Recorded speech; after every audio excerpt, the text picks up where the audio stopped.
नमस्कार दोस्तों, मैं हूं आपका दोस्त सुशील और आप सबका मेरे इस बिजनेस हंट यूट्यूब चैनल में एक बार फिर से बहुत बहुत और बहुत स्वागत है।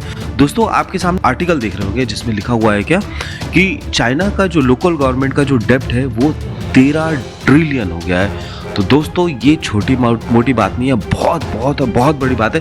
ये न्यूज़ मैं आपको इसलिए बता रहा हूँ क्योंकि भारत भी एक चाइना के बराबर का ही एक देश है और भारत के गवर्नमेंट को भी कुछ इस तरीके से पहले ही अपने नॉर्म सेट करके रखने चाहिए कि आने वाले भविष्य में ऐसी बात न आए। कहने का मतलब है कि भारत में 26 स्टेट्स में अलग अलग तरीके के डेवलपमेंट कार्य चलते रहते हैं और डेवलपमेंट कार्य चलने के कारण अलग अलग स्टेट्स लोन लेते हैं और लोन का वैल्यू इतना बड़ा नहीं हो जाना चाहिए कि वो आपके जीडीपी के वैल्यू के बराबर भी हो जाएगा। तो पूरा मामला क्या है थोड़ा सा समझ लेते हैं। तो दोस्तों, आप जो देख रहे हैं ये सारे वो है जिसे हम गोस्ट टाउन कहते हैं, मतलब भूतों का शहर कहते हैं। चाइना में ऐसे अनेक स्मार्ट सिटीज़ हैं, स्मार्ट टाउनशिप्स हैं जो कि छोटे छोटे शहर के आजू बाजू बने हुए हैं। बिल्डिंग है, सुंदरता है, इंफ्रास्ट्रक्चर है, सब कुछ है।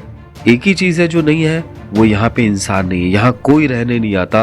उसका कारण ये है कि इतने बड़े बड़े इन्होंने टाउनशिप्स बनाए हैं जो कि जो वहाँ के लोकल रहने वाले लोग हैं उनके लिए एक बहुत महंगा जगह है और अनअफोर्डेबल जगह है। चाइना का जब इकोनॉमिक ग्रोथ बहुत हाई पे था, उन्होंने सोचा कि लोग शहर की तरफ आएंगे और अच्छे अच्छे एमिनिटीज़ यूज़ करेंगे, लेकिन ऐसा हुआ नहीं और रियल इस्टेट में सारा पैसा इनका बर्बाद हुआ। और ऐसे बहुत और बहुत सारे गोस्ट टाउन हैं जो कि चाइना ने बना रखे हैं। कोई दूर दूर तक यहाँ कोई पूछने वाला भी नहीं होता, सिर्फ कुछ रहते हैं तो कुछ साफ सफाई के कर्मचारी यहाँ पे रहते हैं। तो चाइना का जो लोकल गवर्नमेंट का डेब्ट है, जब चाइना की इकोनॉमी अच्छे से चल रही थी, जब वो सही पेस पे चल रही थी, 5.2 के 2023 में 5.3 के आसपास का उनका ग्रोथ रेट था, तब जितने भी लोकल गवर्नमेंट्स हैं वहाँ पे बहुत ज़बरदस्त उन्होंने किस पे इंफ्रास्ट्रक्चर पे खर्च किया, बिल्डिंग पे खर्च किया, घर बनाने पे खर्च किया और बड़े बड़े लैंड खरीदे, बड़े बड़े रियल इस्टेट में उन्होंने पैसे खूब लगाए और इतना लगा दिया कि उनका जो डेब्ट था, उनका जो कर्जा था, वो उनकी इकोनॉमी के 70% से ऊपर चले गया। जी हाँ, अगर चाइना का अगर जो इकोनॉमी की अगर हम बात करें एट प्रेजेंट, तो उनका जो इकोनॉमिक ग्रोथ चल रहा है वर्ल्ड बैंक के अनुसार में, पूरी ग्लोबल इकोनॉमी में चाइना 18% होल्ड करता है। चाइना का जो जीडीपी है वो पूरे ग्लोबल इकोनॉमी का 18% है। और अगर देखा जाए तो जीडीपी जो चाइना का है 3% ग्रोथ है, तभी 2024 में चाइना का जो ग्रोथ रेट है वो 3% के हिसाब से है, जो कि 18.56 ट्रिलियन नॉमिनल है और 35.32 ट्रिलियन जीडीपी पीपीपी है। 13 ट्रिलियन का उनके पास डेब्ट है। ये मैं नहीं कह रहा हूँ, गोल्डमैन सच कह रहा है। और तो दोस्तों, ये एक बहुत बहुत बहुत बड़ा वार्निंग अलार्म है। जी हाँ, ये बहुत बड़ा वार्निंग अलार्म है। ग्रोथ तो कम हो गई है, चाइना का जो एक्चुअल जो ग्रोथ है वो कम हो गया है, लेकिन जो डेप्थ है वो बहुत और बहुत और बहुत ज़्यादा बढ़ गया है, जिसके कारण ये विचित्र स्थिति चाइना में उत्पन्न हो गई है, जहाँ पे कि उनके जो लोकल गवर्नमेंट का ही जो कर्जा है वो 13 ट्रिलियन, और 13 ट्रिलियन कोई छोटा मोटा अमाउंट नहीं होता है दोस्तों। 13 ट्रिलियन बहुत बहुत और बहुत बड़ा अमाउंट होता है और इतने बड़े अमाउंट के डेप्थ को पे कर पाना करे, क्योंकि गवर्नमेंट का पूरे चाइना का 70% डेप्थ, इकोनॉमी का 70%, 13 ट्रिलियन और 18 ट्रिलियन अगर उनका पूरा कमाई है तो 13 ट्रिलियन उनका डेप्थ में जाने वाला है या कर्जे में जाने वाला है। ये बहुत बहुत और बहुत बड़ी बात है, ये वार्निंग अलार्म है।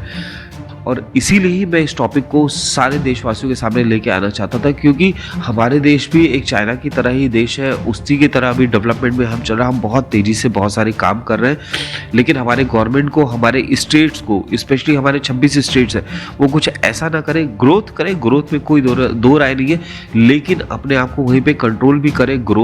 ग्रोथ का और उनके इनकम और डेप्थ का एक बैलेंस बना के चलने की ज़रूरत है। अभी से ये सिचुएशन को हमें मेंटेन करने की ज़रूरत है, ताकि आगे आने वाले समय में जब भारत सुपर पावर बनेगा तो हमारे पास किसी भी तरीके का कोई डेप्थ वाला इशू ना पड़े।